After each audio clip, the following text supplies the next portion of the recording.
네, 안녕하세요. 임정호입니다. 이번 영상은 그린 뉴딜 관련주예요. 간만에 업로드를 하는 것 같습니다. 트럼프와 바이든의 대선과 관련해서 언급을 자주 했는데 오늘 내용은요.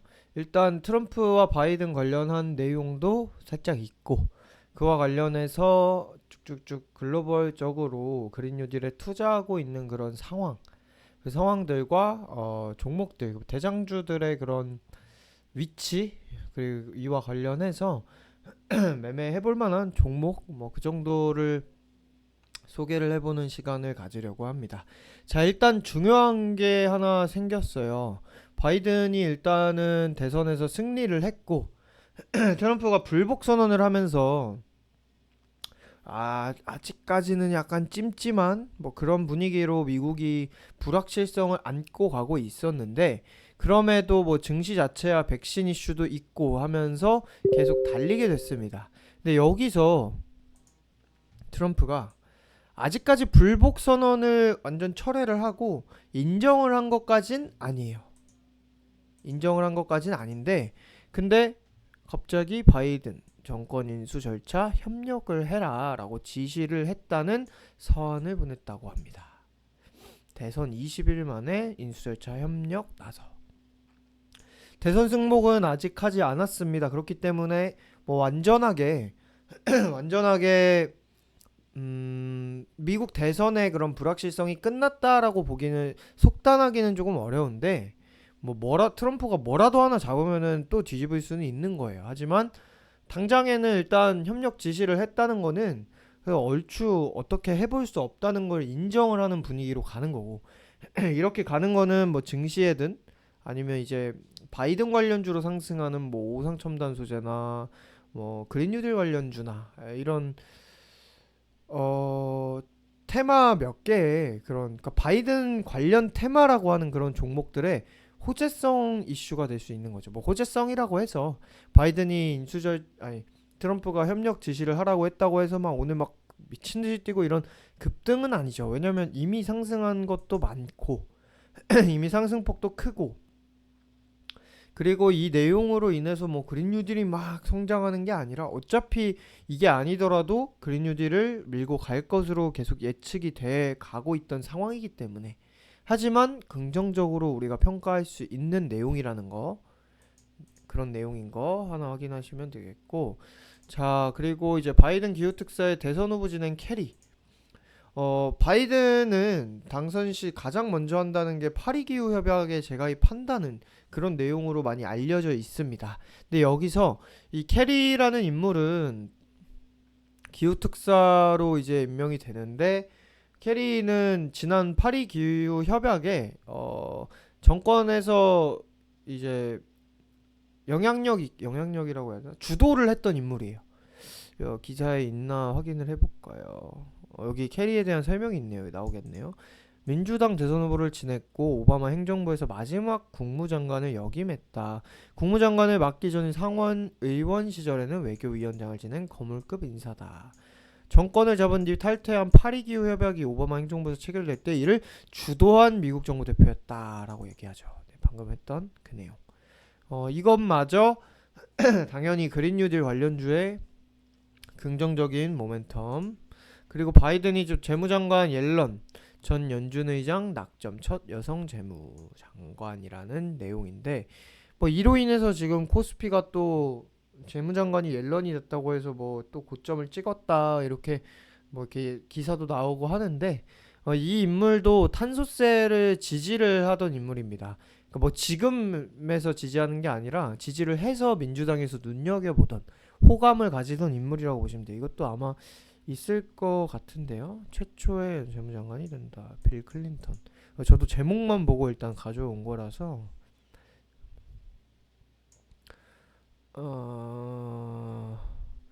4년의 재임 기간의 기준금리를 5번밖에 올리지 않았고 임기 말에서야 비로소 금융위기 시절 축소하기 시작했다고 연임을 희망했으나 도널드 트럼프가 파월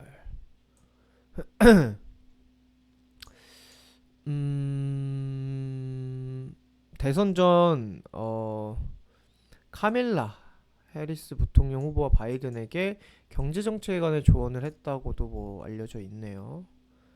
그리고 여기 있네요. 또 옐런 전 의장은 탄소 배출세 도입을 주장하는 등 탄소 배출세 그리고 기후변화 대응에 적극적인 목소리를 내와 민주당 내 진보 진영으로부터 호감을 얻은 것으로 전해졌다. 이 내용이 나오네요. 자, 이 내용들로 인해서 일단은 바이든이 이 그린 뉴딜 쪽에 그런 긍정적인 모멘텀이 될 수 있는 인물들로 계속 교체를 하고 있는 건 뭐 당연한 거고, 기업들도 마찬가지라고 이렇게 기사가 보도됩니다. GM, 이 세계적인 자동차 기업에서도 연비 규제 소송서 트럼프 지지를 철회했다라고 해서 연비 규제를 무효화하려는 도널드 트럼프 현 행정부의 소송전에서 발을 뺐다고 보도했다라고 해서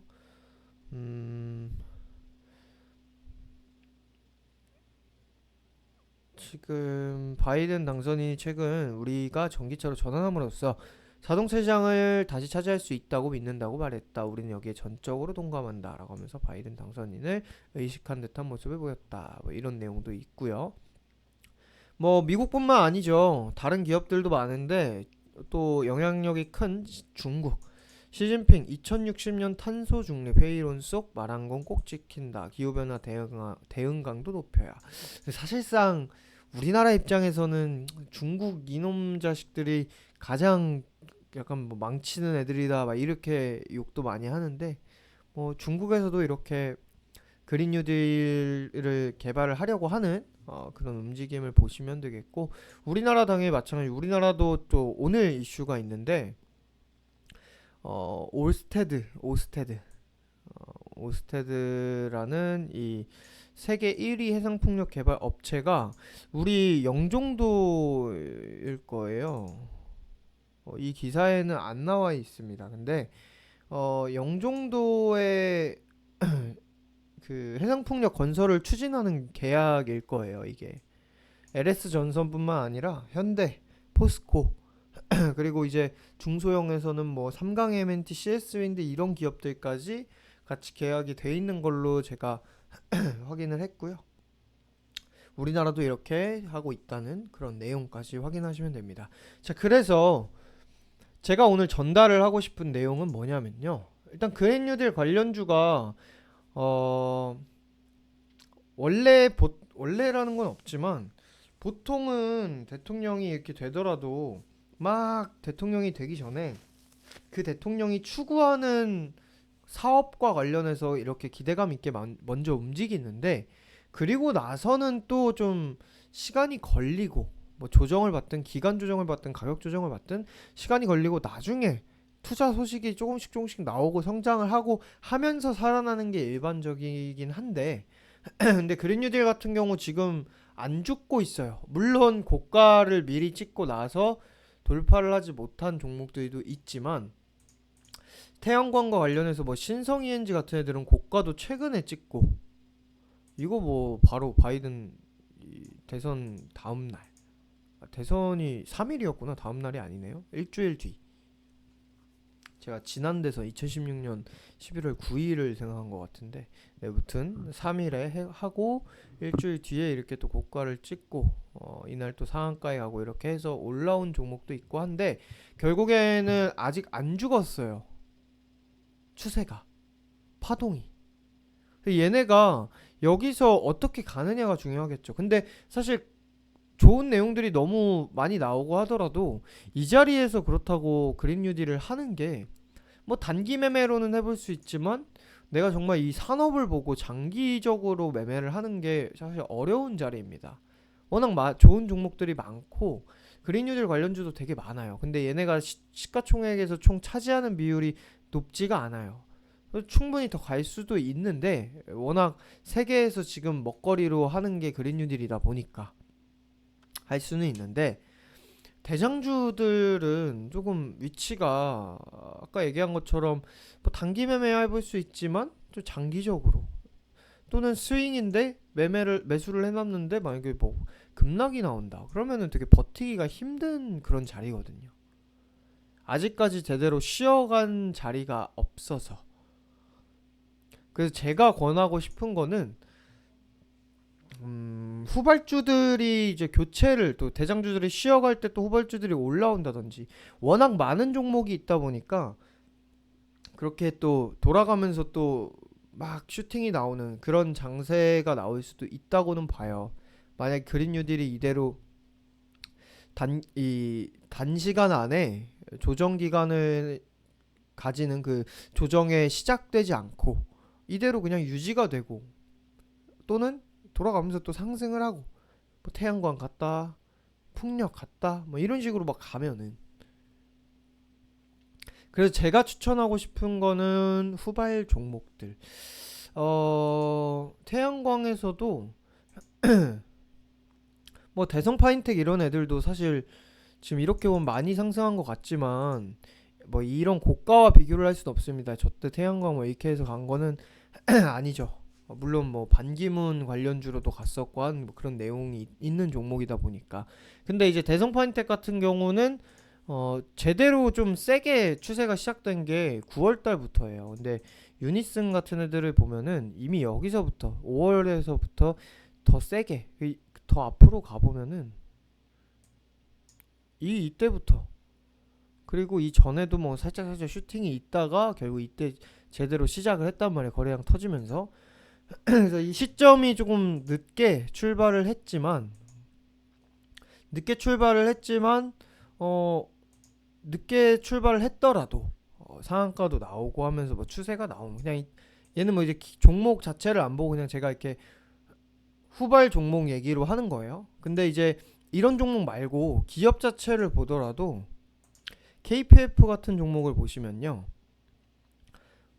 이때 거래량 터지면서 강세가 있었지만 사실상 이것도 다 이만큼 뱉고 이 추세가 이 정도 나온 거라서 이 구간 출발했던 요 구간부터 이렇게 보면은 뭐 요 구간부터 보더라도 그렇고 여기부터 보더라도 그렇고 얼마 안 된단 말이에요. 이런 종목들은 별로 부담스럽지가 않죠.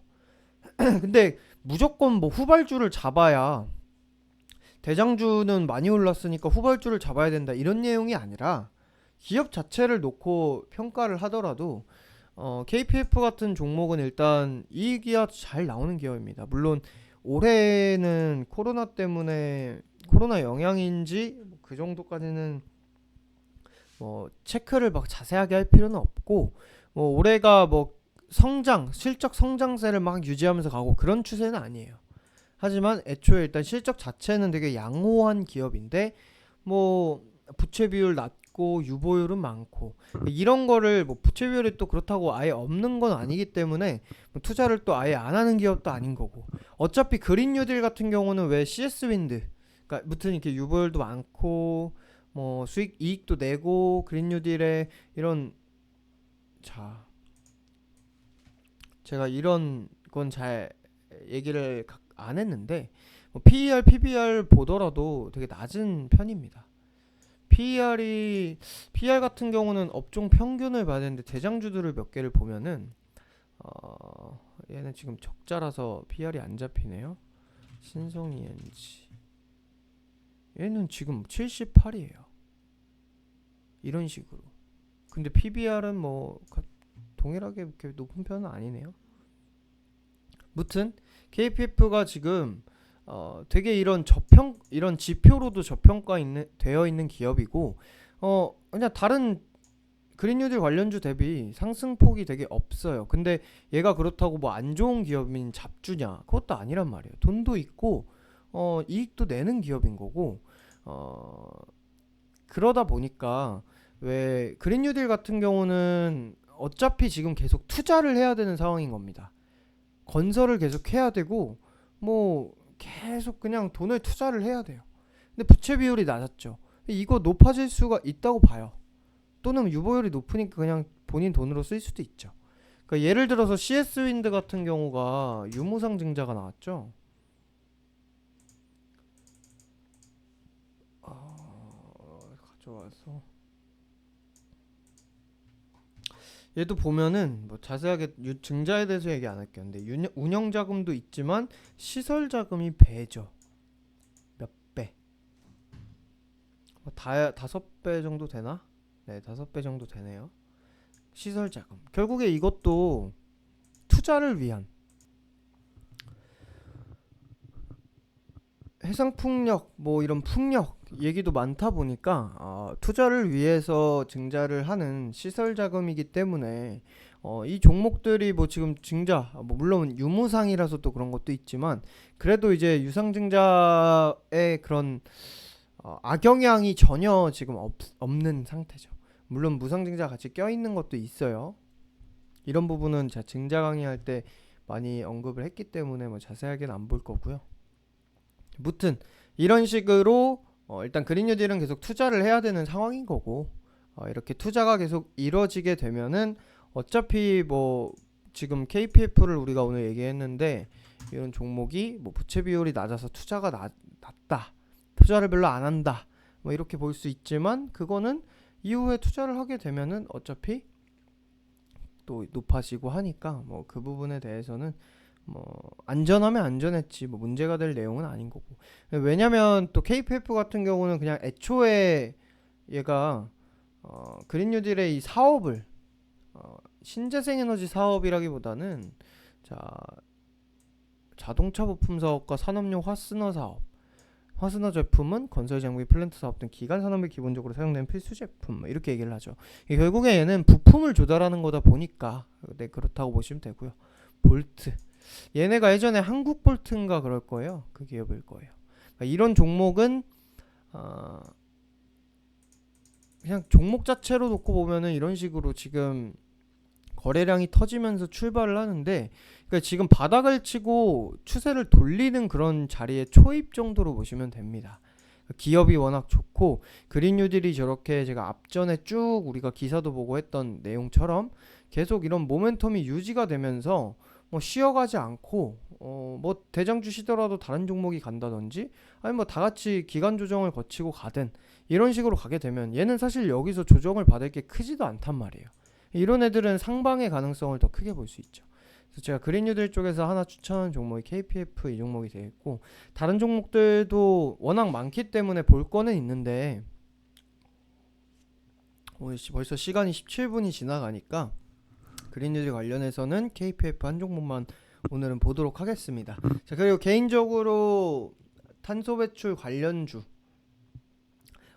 그 마찬가지로 그린 뉴딜인데 그 중에서도 아예 이제 신재생 쪽으로 치우쳤다기보다는 탄소 배출과 관련된 종목들 있죠. 뭐 KC코트렐, 한솔홈데코, 뭐 이건산업 이런 애들.